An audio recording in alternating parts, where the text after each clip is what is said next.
GST slabs తగ్గించినందుకు GST తగ్గుదలపై రాజమండ్రిలో BJP నాయకులు కార్యకర్తలు పెద్ద ఎత్తున సంబరాలు నిర్వహించారు. జిల్లా అధ్యక్షులు పిక్కి నాగేంద్ర ఆధ్వర్యంలో స్థానిక క్వారీ మార్కెట్ జంక్షన్ లో మోదీ చిత్రపటానికి పాలాభిషేకం, పూలతో అభిషేకం నిర్వహించారు. తూర్పుగోదావరి జిల్లా బీజేపీ అధ్యక్షుడు పిక్కి నాగేంద్ర ఆధ్వర్యంలో జిల్లా బీజేపీ కార్యాలయం నుంచి ప్రారంభమైన కృతజ్ఞత ర్యాలీలో MLC Somu Veerraju, MLA Nallamilli Ramakrishna Reddy, BJP నేతలు పాల్గొన్నారు. ఎమ్మెల్సీ సోము వీర్రాజు మాట్లాడుతూ రానున్న రోజుల్లో జీఎస్టీ సింగిల్ డిజిట్కు ప్రధాని మోదీ మార్చే అవకాశం కూడా లేకపోలేదన్నారు.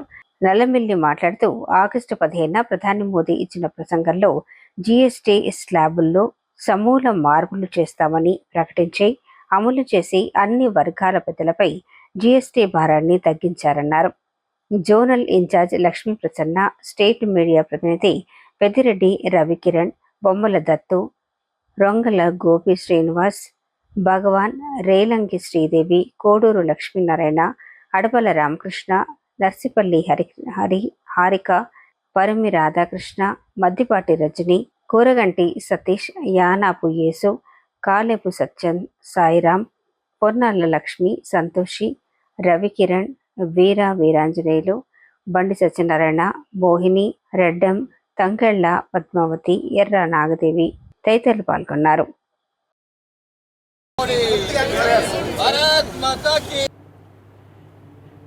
అదేవిధంగా రాష్ట్రపతి, ఉపరాష్ట్రపతి ఎన్నికలు జరిగినాయి. ఈ ఎన్నికల్లో అనుకున్న దానికంటే ఎక్కువ ఓట్లు వచ్చినాయి. దీన్ని కాంగ్రెస్ పార్టీ డైజెస్ట్ చేసుకోలేనటువంటి పరిస్థితి. కొంతమంది కుహనా మేధావులు మన రాజమండ్రిలో కూడా ఉన్నారు. కొంతమంది మేధావులు వాళ్ళు అంటున్నారు, ఉపరాష్ట్రపతికి ఓట్లు తెలుగుదేశం, జనసేన, వైసీపీ ఓటేయకూడదు, మన తెలుగువాడికి ఓటేయాలి.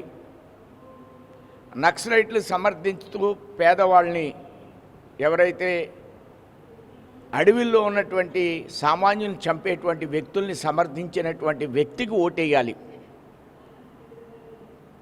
ఎవరైతే రాష్ట్రపతి ఉన్నాడో ఈ రాష్ట్రపతి దేశభక్తుడు, ఆర్ఎస్ఎస్కి సంబంధించిన వ్యక్తులు కాబట్టి ఆయనకు ఓటు వేయకూడదు అని అరుణ్ కుమార్ గారు తెలియజేయడం. నేను అరుణ్ కుమార్ గారిని ఛాలెంజ్ చేస్తున్నాను. సంఘం గురించి మరొకసారి మాట్లాడడానికి అవకాశం లేదు, మాట్లాడొద్దు. సంఘానికి మీరు వెళ్ళి సరైనటువంటి ఆకలింపు లేని వయసులో బయటకు వచ్చి ఇవాళ కూడా పాత రికార్డునే మీరు వేస్తూ ఉండడం, సంఘం అనే అంశం మీద నేను ఎప్పుడైనా సరే వారితో చర్చకు సిద్ధంగా ఉన్నాను.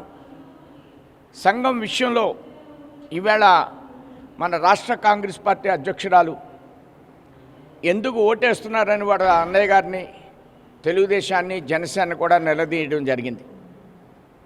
ఆవిడ ఎక్కువ మాట్లాడుతున్నారు.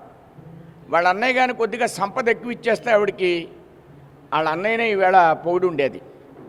ఆస్తి పంపకాల దగ్గర వివాదాలు వచ్చి మరొక పార్టీలోకి వెళ్ళిపోయి అక్కడి నుంచి ఆవిడ రోజు కూడా కొన్ని ప్రకటనలు జారీ చేయడం అనేది ఎవరూ అర్థం చేసుకోలేనటువంటి అంశం కాదు.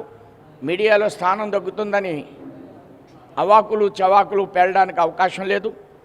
ఈవేళ రాష్ట్రపతి ఒక సిన్సియర్ కార్యకర్త, రాజ్యాంగ కోవిదుడు, చిన్నప్పటి నుంచి నిబద్ధ కలిగినటువంటి వ్యక్తి. మెడ్రాస్లో ఆయన బీజేపీ అధ్యక్షుడు చేశారు, కేంద్ర 2 సార్లు పార్లమెంట్ సభ్యుడయ్యారు. అలాంటి వ్యక్తిని ఉపరాష్ట్రపతి చేస్తే ఈవేళ కాంగ్రెస్ పార్టీ అలానే మేమట కాంగ్రెస్ పార్టీ అధ్యక్షుడు చెప్తాడు బీజేపీ నెగ్గలేదు అంటాడు. మరి నెగ్గడం అంటే ఆయనకి ఏ భాషలో చెప్పాలో మనకు అర్థం కావడం లేదు. 400 కంటే ఎక్కువ ఓట్లు వస్తే నెగ్గలేదంటాడు. వాళ్ళకి 300 కంటే ఎక్కువ రావాలి, కానీ అన్ని రాలేదు. అయినా వాళ్ళు కింద పడినప్పటికి కూడా మట్టంటుకోలేదనేటువంటి ఆలోచనతో మాట్లాడేటువంటి పరిస్థితి. ఈవేళ దేశంలో కొన్ని విదేశీ శక్తుల యొక్క ఆలోచన విధానంతో, సంపత్తో, వాళ్ళ డబ్బుతో ఇక్కడ రాజకీయాలు నడిపేటువంటి కాంగ్రెస్ పార్టీ విధానాలు రాబోయేటువంటి రోజుల్లో దేశ ప్రజలు అంగీకరించాలనే దానికి ఉపరాష్ట్రపతి యొక్క విజయం ఒక సంకేతంగా నేను భావిస్తున్నాను.